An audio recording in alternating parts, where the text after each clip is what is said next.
Baie mense vra waarom dit vir Christene so belangrik is om die waarheid, soos wat ons dit in die woord vind, eintlik te ken. Inteendeel, sommige Christene wonder wat dit mens baat om die Bybel te ken. Hierdie mense is baie keer soos vegetariërs. As 'n vegetariër vir my sou vra hoe ek kon regkry om 'n skaapchop hierdie Sondag te sluk, dan sou ek net vir hulle vra of hulle dit al probeer het. As iemand vir u sou vra of wat dit u baat om uit die woord uit te lees en die woord te ken, dan moet u net vir hulle vra of hulle dit al probeer het. Goeiedag, ek is Johannes Broekman, 'n 6de jaar teologie student by die AP Akademie. Kom ons lees saam uit Johannes 8 vers 31 tot 32. En Jesus sê vir die Jode wat in hom geglo het, as julle in my woord bly, is julle waarlik my disippels, en julle sal die waarheid ken, en die waarheid sal julle vrymaak. Daar is baie kinders wat nooit hul ouers geken het nie. Deur in u Vader se woord te bly en gereeld aan al sy beloftes aan u te dink, sal u ook mettertyd of daardeur hom leer ken. U Vader beloof dat u in Christus die waarheid hom sal ken.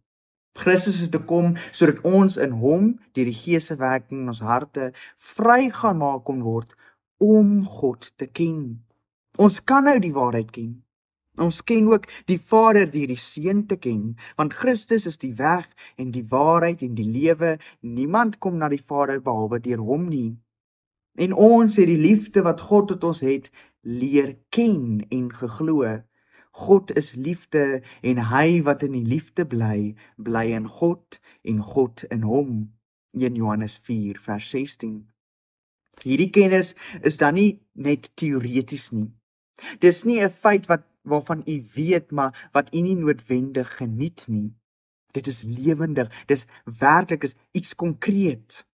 Dit is soos om te weet dat skaapchoppies lekker is, maar ook om dit te kan geniet.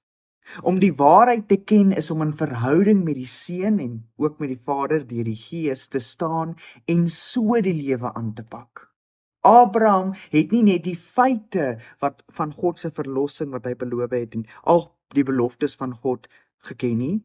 Hy het God geken. Hy het God liefgehad. Hy het in sy lewe saam met God gewandel, nie net die feite so nou en dan opgelees nie. In 'n wêreld wat doelloos aangaan, wat nie hul Vader ken nie, maar die leuns van die valse vader, die duiwel aanhang, beloof u Vader dat u die waarheid sal ken. Deur Christus, die Seun, die waarheid, ken u ook die Vader, u Vader. U kan 'n werklike verhouding met hom hê. Hy is nie 'n Vader wat u weet bestaan, maar wat nie teenwoordig in die lewe is nie, soos wat party vaders vandag op aarde is nie. Waar u werk, waar u rus, waar u worstel, daar is hy met u. Hy is saam met u wanneer u die heerlikheid van warm sjokolade geniet. Hy is saam met u wanneer u op u knieë op die koue vloer in die hospitaal waar u geliefde lê, bid. Hy is saam met u wanneer u die vrede van 'n sonsondergang geniet.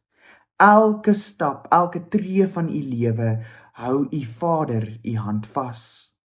U ken dan ook die waarheid oor uself. U is sy kind. Hy het u lief.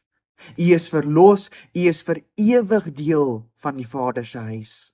U hoef nie enigiets te vrees nie, want u Vader is in beheer.